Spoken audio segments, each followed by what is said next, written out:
En principio decirte que está con nosotros el doctor Mario Casteller. Él es el candidato del Partido Demócrata a intendente aquí en San Rafael, a quien saludamos en esta instancia y le decimos buenos días. Bienvenido, Mario. ¿Cómo andamos? ¿Qué tal? Muchas gracias, buenos días. Bueno, recordar que Mario es uno de los que quedó en carrera para la elección general, que falta ahí un poquito más de una semana, el 1 de septiembre. Tendremos la responsabilidad los sanrafalinos de elegir a nuestro intendente y también hay renovación de 6 bancas de concejales, ¿no?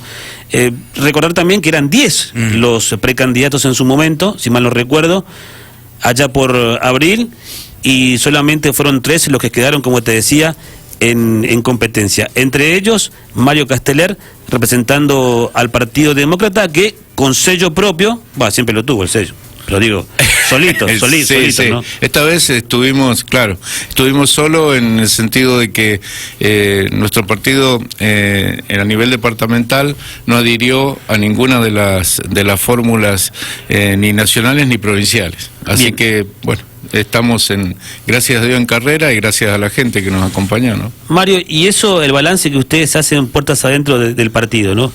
¿Fue positivo ir solos?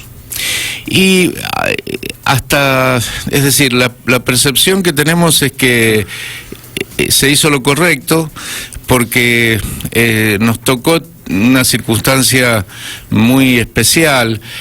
Había serias diferencias de nuestro legislador con el gobernador. En ese momento el partido a nivel provincial, digamos que no objetó el hecho de que por ejemplo en San Martín y en San Rafael fuéramos solos, y bueno, aprovechamos, es decir, aprovechando esa circunstancia y ese momento, decidimos ir solos. Esto nos permite una ventaja.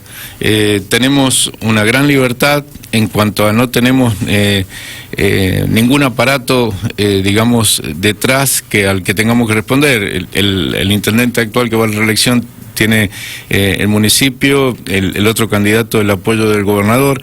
Bueno, nosotros en ese sentido tenemos esta posibilidad que tiene esa ventaja y a su vez también el inconveniente de no disponer con toda la estructura que ellos cuentan. Pero de todas maneras, lo bueno es que con otros grupos pro vida que hemos hecho una muy buena digamos, unión en cuanto a las ideas que defendemos, y eso nos da una fortaleza de emprender un camino en común que, bueno, esperemos que pueda ir fructificando a lo largo del tiempo.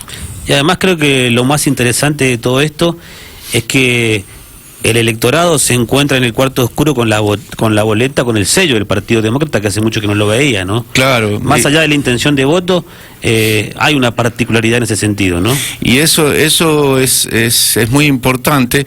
Bueno, ustedes que están en el tema de medios, saben que el tema de los sellos y las identificaciones en las cuestiones publicitarias es importante, pero en el tema político, aparte, en este caso, se corresponde con una idea muy distinta a la que manejan los otros partidos, es decir, una idea tradicional de defensa de la familia, de defensa del medio ambiente también, de defensa del orden administrativo en el tema municipal, y todo eso sumado a la gran cantidad de obras que en su momento los demócratas hicieron en Mendoza, para los que ya tienen algunos años, da una especie de plafón que, bueno, si nosotros sabemos hoy manifestar actualizados esos temas, nos tendría que ir bien en el sentido electoral. Bueno, veremos. Y además, ¿sabe qué, Mario?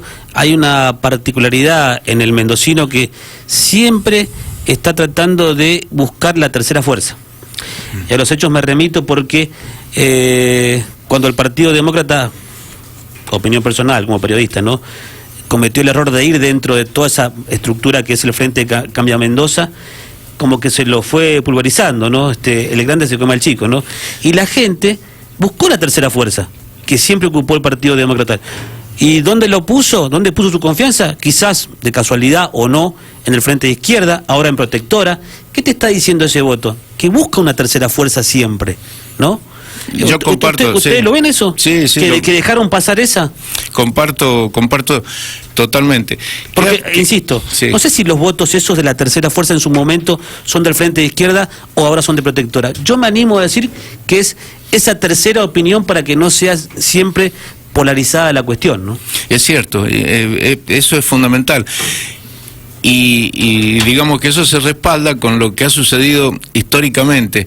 Muchas de nuestras ideas en su momento las tomaban el justicialismo o las tomaba algunas veces el radicalismo. Es decir, lo sustancial era tomar de Mendoza, que tenía esa cuestión tradicional con un partido que estaba fundamentalmente en la historia de Mendoza, tomar algunos principios. Y nosotros, en eso comparto lo que ustedes sostienen, porque el hecho de acercarnos a otras corrientes nos terminaba fagocitando el partido más grande. Y eso, digamos, creemos, por lo menos de acá de San Rafael, que hemos fijado esa posición en los organismos partidarios en Mendoza, el hecho de mantener la independencia era fundamental.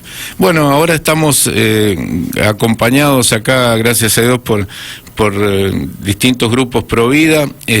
Acá tenemos a... ¿Quién lo acompaña? Mario lo presenta. Claro, Gabriel Llorio, que es uno de los, digamos, el candidato a segundo concejal de nuestra lista, que tiene también un compromiso social importante en distintos, bueno, ya él se expresará al respecto, pero trabaja en la Cruz Roja de San Rafael, y así la lista se integra con distintos concejales, gente de jóvenes y de gente también de mediana edad, pero mucho más jóvenes que yo, así que con distintos compromisos y roles sociales, y con lo bueno que con total independencia y libertad de cualquier otra corriente más amplia. En consecuencia, respondemos solo a nuestras ideas, que eso es lo importante. Bien.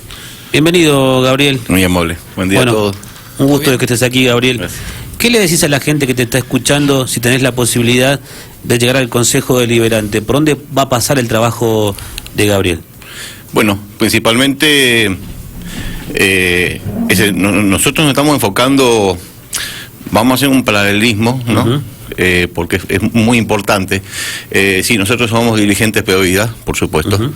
y eso ya lo dice todo, me parece, en ese aspecto. Después, si ustedes quieren preguntar algo más, se han respondido. Nosotros estamos trabajando arduamente con el tema de la autonomía municipal. Uh-huh. Nosotros vemos hoy, sinceramente, y ya hace años, y ahora en las últimas pasos presidenciales ha quedado demostrado. Aquí están hablando los medios, la gente habla de un voto castigo, habla de un voto memoria, habla de un voto vergüenza. ¿Qué le pedimos, qué le pido yo al sanrafaelino? Que hagamos un voto inteligente. El 1 de septiembre tenemos que hacer un voto inteligente. ¿Por qué? Porque hace ya unos largos años hay dos fuerzas, dos estructuras, que me animo a decir corporativas. Hoy hay que decir las cosas como son. Hay una pelea permanentemente entre la provincia y el departamento sanrafaelino. Eso que deja de lado al sanrafaelino. Nosotros tenemos que salir a escuchar a la gente de los distritos. Si San Rafael no se pone a trabajar en los distritos, si no hace un plan estratégico departamental para el desarrollo económico, nosotros en 2 o 3 años más vamos a tener unos asentamientos cada vez más grandes. Vamos a tener muy lindas plazas, vamos a tener muy lindos polideportivos, pero acá hace falta el trabajo. Y tenemos que, acá tiene que haber un acuerdo. San Rafael necesita un acuerdo a 10 años. Venga el administrador que venga. Si nosotros llegamos a acceder a la administración, si nosotros podemos acceder al Consejo Deliberante, hay que poner a trabajar a los concejales que trabajen más, porque trabajan poco. Entonces, muchachos, acá tenemos la dirigencia política, lo que le denominan toda esta cuestión política, se tiene que poner a trabajar con la Cámara de Comercio, con la sociedad rural, con las entidades intermedias. Tenemos que trazar un plan por lo menos a 10 años y que sea cumplido por el administrador que venga aquí en el departamento. ¿Sabes cuál es el tema, Gabriel? Y lo sumo a Mario también. Y cuando se habla de... es eso lo que te pide la gente, básicamente es laburo. Nosotros como medio de comunicación, lo que primero que te pide es laburo, y laburo en blanco, y ganar dignamente. Tan simple como eso, sí, para llevar el puchero a la casa. El tema es a qué nos dedicamos. Porque hoy parece que no sabemos a qué nos dedicamos, ¿no? Sí, ¿Por dónde pasa la historia? ¿Cómo generamos fuentes de laburo? ¿Nos seguimos dedicando al agro, o más o menos, al turismo, a la minería? ¿A qué le metemos mano? Bueno, nosotros en ese orden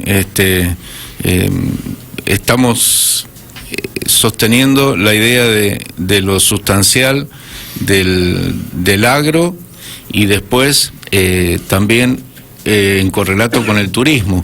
Habría que hacer una conjunción de esas dos fuerzas.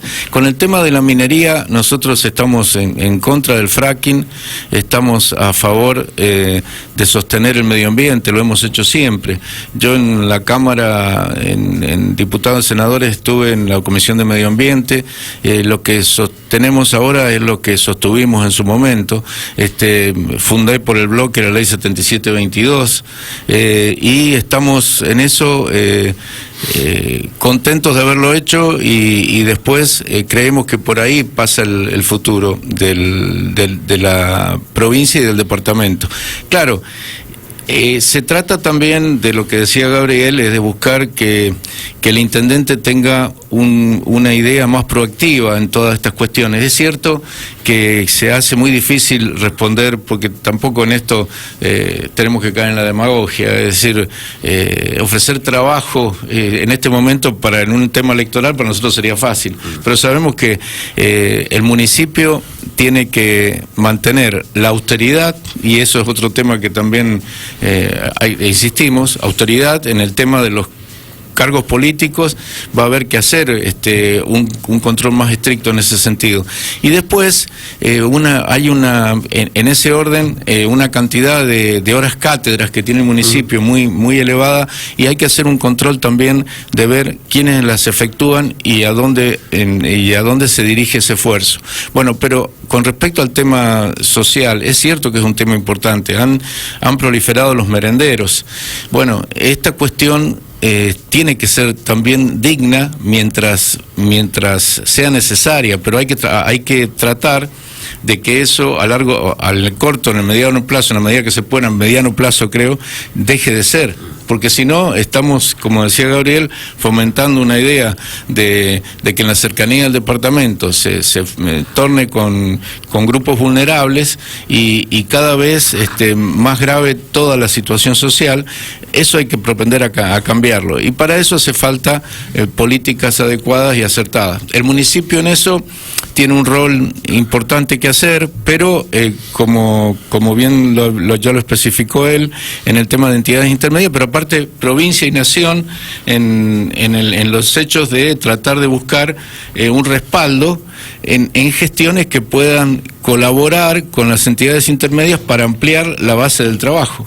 Y ese es un trabajo, una tarea que va a llevar mucho tiempo, que no es fácil, pero si centramos el municipio en lo específico, es más probable que eso se pueda lograr, mientras que si lo abrimos a un montón de cuestiones que no son específicas, también salimos de la legislación, estamos al borde de la ley y terminamos con un municipio quebrado.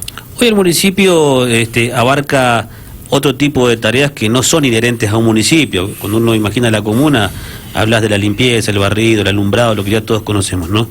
Hoy el municipio se hace cargo, por ejemplo, de jardines maternales, de centros de salud. ¿Qué opina de eso, Mario? Y mire, ese es un tema realmente complejo, porque evidentemente los centros de salud, la situación debería ser que se encargue la provincia. Y debería la provincia también, en un momento hice un proyecto en ese sentido que no tuvo mucho eco, y cuando pregunté ¿Por qué? Me decían, es muy costoso. Pero los centros de salud deberían estar muy bien equipados, de manera tal que el hospital público ingrese la gente solamente con enfermedades muy serias. Pero si no, tenemos montones de personas esperando turnos desde muy temprano en el hospital público por cuestiones menores, y resulta que las conducentes, las más graves, tienen que sacar a largo plazo, porque hay que hacerse chequeos, que también los turnos son extensos, y la gente necesita más. Entonces la idea era en ese momento que los centros de salud obraran de manera, estuvieran mejor equipados, pero me decían, pero es muy costoso. Bueno, pero es que es una cuestión de política sanitaria.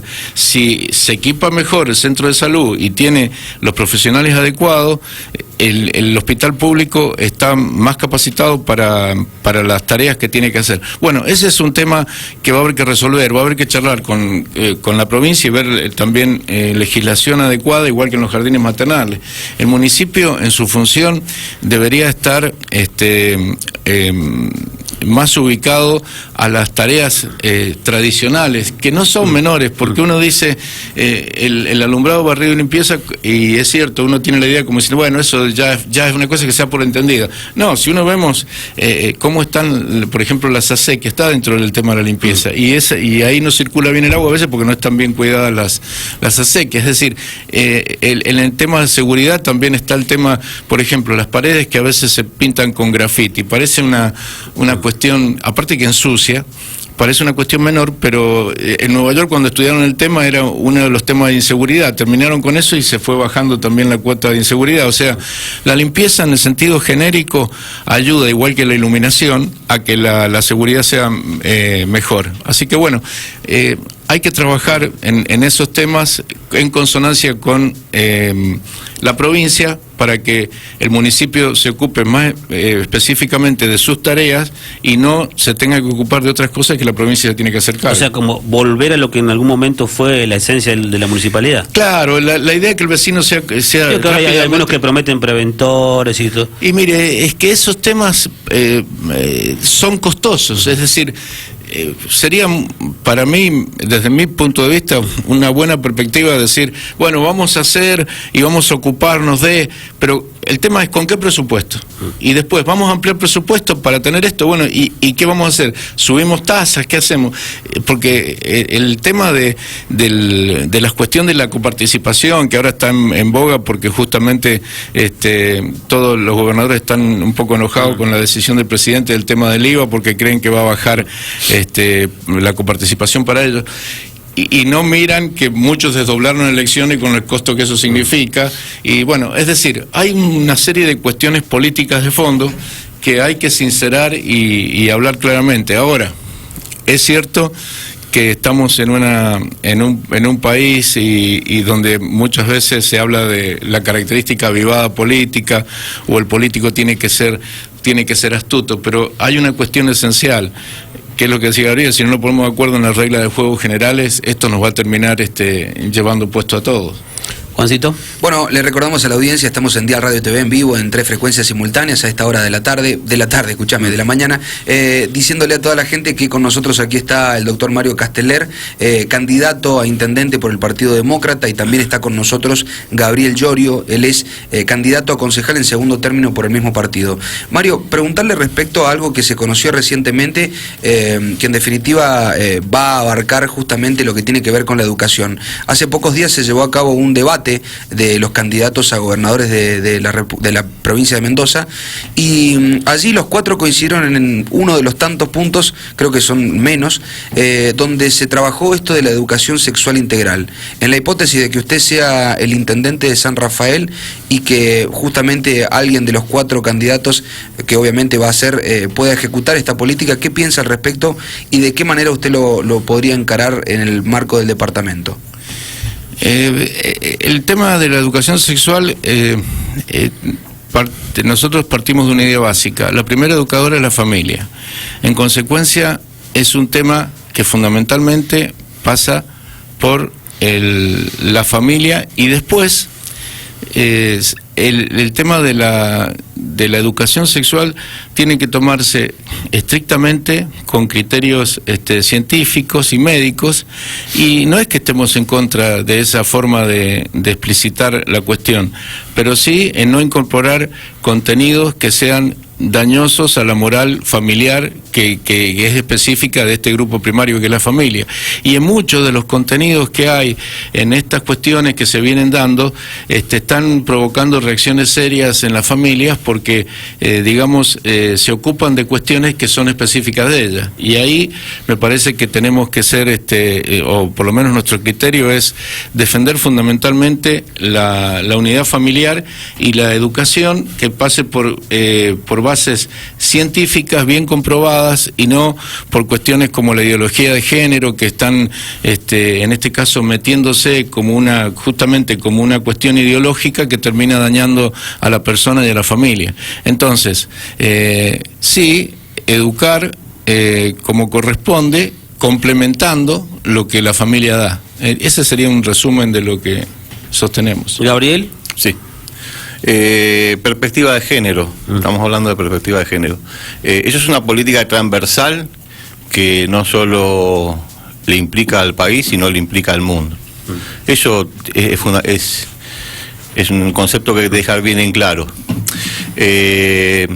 Todos los candidatos presidenciales, casi todos los candidatos hablan de lo que es perspectiva de género. Nosotros, como bien hemos dicho, es ideología. Y la familia no es ideología, la familia es una institución básica. Nos achacan a veces a nosotros que estamos en contra de educar sexualmente. Eso es una falacia, porque en muchos colegios nuestros, confesionales, hace años que venimos haciendo talleres de educación sexual, pero de una manera adecuada, correspondiente a las edades como corresponde. Lo que no tiene que hacer el Estado, ni debemos permitir que una ideología nos venga a introducir a nuestros niños, desde muy chicos, una ideología que es perversa. Si nosotros seguimos con perspectiva de género, nos vamos a quedar sin municipio. Eso se lo podemos firmar nosotros, porque la cuestión es la reducción de la población. A nuestros hermanos que tienen orientaciones sexuales, nosotros los abrazamos, lo entendemos, lo ayudamos. Eso es otro concepto equivocado que tiene la gente, que nosotros estamos como rechazando todo. No es así. Hay que tender una mano, pero una cosa es la orientación sexual de cada uno de nosotros y otra cosa que nos venga a imponer el Estado, políticas transversales en matemática, en lengua, en historia, en dibujo. Todo es transversal adentro de la educación primaria. Hoy en San Rafael, hoy en Mendoza, hay manuales y los podemos traer aquí a la radio, donde se enseña cómo masturbarse. Entonces, un niño de jardín infante que va a ver cosas que no tienen nada que ver con su edad, eso es una ideología y eso es nocivo para nuestros niños. Nosotros eso lo vamos a defender como sea. Vamos a dar la batalla que tengamos que dar. Eso tenemos que ser muy claros en eso. Y que no se crea en este concepto que hoy las dos grandes corporaciones, que es el peronismo y es Cambiemos, están con esta agenda. La izquierda, por supuesto, también lo está. Entonces, en eso nosotros no tenemos grises. O somos blancos o somos negros. Nosotros vamos hacia eso. El derecho a la vida es desde el momento de la concepción hasta la muerte. Y las orientaciones sexuales, cada uno se le respetará su orientación sexual, pero no me pueden venir a poner a mis hijos desde niño una ideología en la cual es perversa para nosotros. Mario, ¿qué hacemos con los delegados distritales? Hay como dos opiniones, ¿no? Hoy en la actualidad es elegido por el Ejecutivo, ¿no? Pero hay también otra opinión de la gente, sobre todo, ¿no? De elegir a su propio delegado. ¿Cuál es la suya, Mario? Una salida, digamos, rápida a esa cuestión, y digo rápida ¿por qué? Porque una sería modifiquemos la legislación que hay, porque justamente si se llama delegado es porque el intendente elige y por eso delega a esa persona para que esté frente al distrito. Sí. Y eso es lo que la legislación está en vigencia marca. Ahora bien, algunos dicen, no, bueno, pero que sea elegido por el pueblo.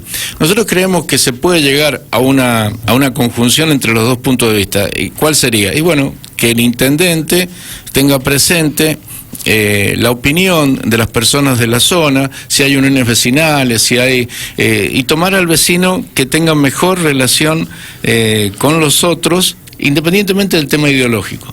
Y un compromiso en ese sentido, es decir, buscar la persona que sea un mejor vecino catalogado por la mayoría de la zona y del distrito que haya que cubrir. Entonces se busca una salida intermedia entre esas dos cuestiones, evitando hacer todo un cambio en la legislación, que por otro lado, si uno lo ve el tema de... Sí, que no sea una condición que sea del palo, digamos, ¿no? Claro. Sino que puede ser cualquiera de aquellos que gozan de mejor imagen. Claro. Eso se hace muy simple. Si uno va a cualquier distrito y sabes cuáles son los 5 o 6 vecinos que... Claro, porque enseguida uno dice, bueno, ¿y quiénes son los que ayudan a los otros vecinos? Sí. Tal y como pasa en todos los barrios, uno siempre destaca 4 o 5, claro, que puede ser el almacenero, puede ser, no sé, claro, la modista. Puede ser, claro, claro, y uno elige a esa persona. El presidente del club. Exactamente, a esa persona se le puede confiar y en todo caso después... Y ahí va a tener uno también, el intendente, alguna certeza de que esa persona va a seguir trabajando en el mismo sentido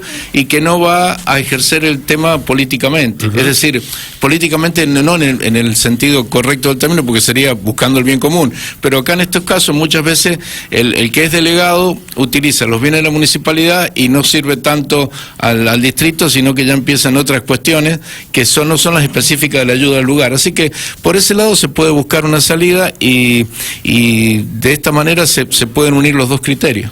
Bien, recién Gabriel decía que no alcanza con una plaza, con un polideportivo, y que a la gente, si bien es importante, yo entiendo lo que dice Gabriel, hay otras cosas que son de suma urgencia, ¿no?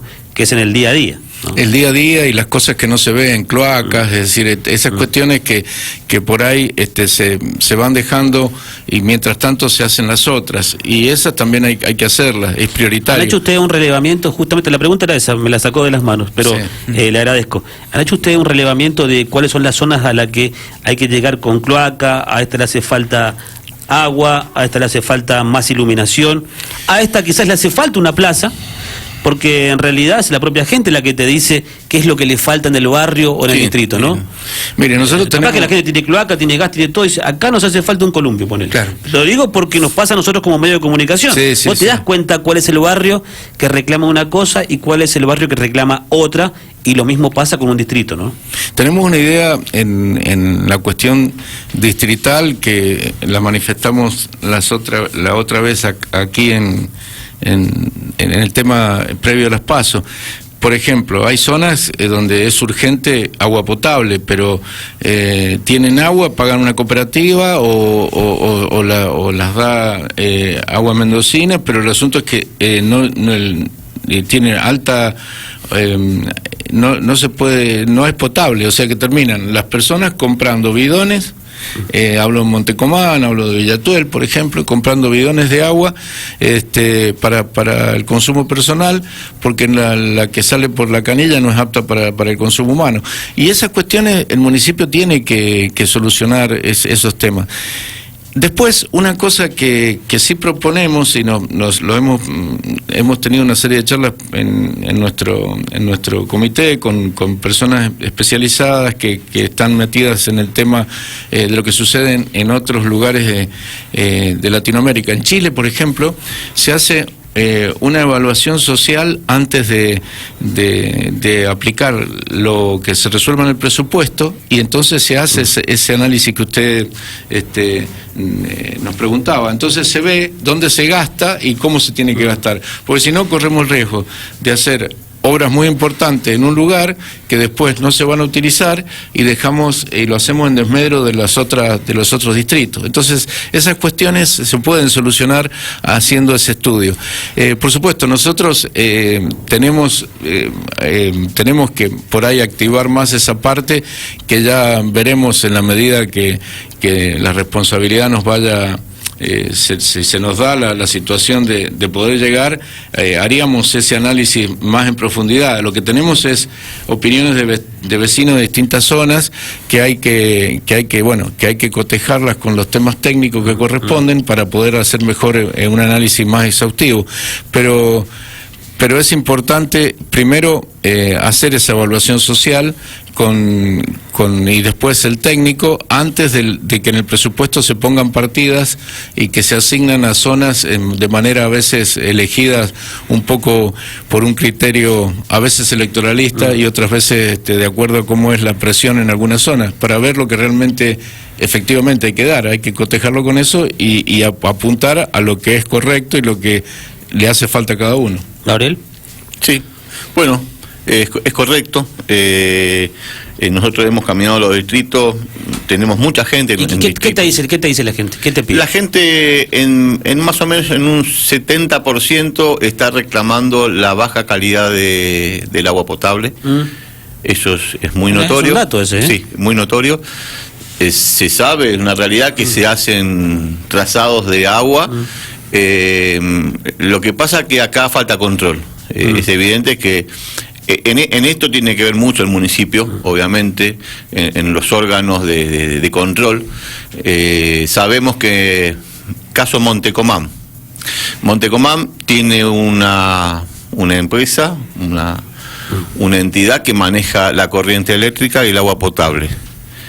El agua en Montecomán es totalmente intomable. Es más, nosotros íbamos a traer muestras para hacerlo analizar. La cuestión del agua lo hemos notado en casi todos los distritos. En el caso de la Villa 25 de Mayo, la gran necesidad que tiene la Villa 25 de Mayo, a pesar que necesita un montón de cosas, obviamente, pero estamos hablando de lo elemental hoy, es el gas. Es fundamental. Ahí el municipio debería repensar en una baja de impuestos para paliar el costo que está sufriendo la Villa 25 de Mayo con respecto al gas en esta época de invierno. No tienen gas. Esencialmente es eso. Hemos notado también esta cuestión de, cuando se trazan los presupuestos o las ideas que una administración tiene, que yo vuelvo a poner el caso de Montecomán. Montecomán tiene alrededor de 4.200 habitantes. Sabemos que hay alrededor de casi 2.500 jubilados. ¿Qué necesita esa gente? Porque nos lo ha dicho, la gente necesita agilizar el tema con PAMI. Tenemos que repensar un montón de cosas de la función municipal. Repensar esas cosas, cómo le agilizamos a nuestros abuelos la ida y venida, los costos altísimos que tiene hoy el transporte. Necesitamos un boleto estudiantil gratuito para la gente de los distritos, para los chicos que vienen a estudiar acá a Ciudad. Eso es urgente, y eso el municipio lo puede hacer. Entonces tenemos que rever los gastos, porque hoy Montecomán, con esa cantidad de habitantes, quisiera saber cuántos jóvenes hay. ¿Es necesario hacer una cancha de hockey hoy? ¿Es necesario? ¿Es la prioridad para Montecomán eso? No es la prioridad esa. Esa no es una prioridad. Y así es todo. Porque si hablamos del otro lado, también no puede ser que funcionarios o futuros candidatos hoy a intendente se ponen en la mochila el Hospital Chestakov para hacer política. Eso no es honesto, porque esa plata la paga la nación, la paga los mendocinos. No te cargues en la mochila cosas que no te tenés que cargarte. Esas cosas, ese es el voto inteligente que nosotros estamos poniendo a Sanrafalino. Hagamos un voto inteligente. El primero tema lo podemos hacer. Es muy chiquito, por supuesto que es muy chiquito, pero por algo se empieza. Ponemos un adobón, vamos a meter 2 adobones, 3 adobones, hasta hacer un murallón y poder hacer un San Rafael más productivo, porque hace años que San Rafael no es productivo. Es picante, Gabriel, Mario, ¿no? Sí, es no, bravo, sí, está bien. Bueno, este para el consejo, ¿eh? Claro, por eso hacen falta concejales que sean punzantes. Y no, bueno, la realidad que vemos los otros días, por ejemplo, en los diarios se veía un poco lo que dice Gabriel, es decir, como una disputa entre la provincia y el municipio por las obras que se habían hecho. Y bueno, y entonces en el momento que llega la elección hay como una especie de ver ranking, a ver qué se inaugura. Y todas estas cosas, qué sé yo, uno las entiende de la política, pero preferiría que sean más continuas y no tan cercanas a la elección, y que esa no sea la disputa que es la que tenga que darse, sino en el tiempo, cómo se buscó el bien común en todos los órdenes. Gracias por venir. Te vamos a invitar la semana que viene para hablar puntualmente de uno de los temas que un poco lo han tocado ustedes, que tiene que ver con el ordenamiento territorial. Bueno, que es muy importante. ¿Cómo crece la ciudad? Perfecto. ¿Cuáles son los lugares más importantes que hoy tiene San Rafael? ¿Y qué le metemos ficha? ¿A este lugar en lo turístico? ¿A no sé, en el agro? La distribución, por ejemplo, en la diversión nocturna. La diversión nocturna, las empresas... De la venta de vehículos, que vos te das cuenta más o menos cómo está la ciudad. Sí, está bien. Bueno, cómo no, gracias. Gracias, Mario, gracias, Gabriel. No, muy amable a ustedes, un gusto. Picante, Gabriel, ¿eh? Muy bien, sí, por gracias, supuesto. Mario. ¿Quién nos acompañó, Juancito? Con nosotros gente del Partido Demócrata en San Rafael, obviamente los candidatos. Candidato Mario Casteller a intendente, justamente la lista 151 del Partido Demócrata, y también estuvo con nosotros Gabriel Llorio, él es candidato a concejal en segundo término por el mismo partido. Nos visitaron aquí en Kilómetro Cero. Y también le vamos a preguntar a Mario, cuando nos visite la semana que viene, el tema impositivo, el tema de las tasas, que es una de las grandes preguntas que nos hace siempre la gente, ¿no? Exacto. Vamos.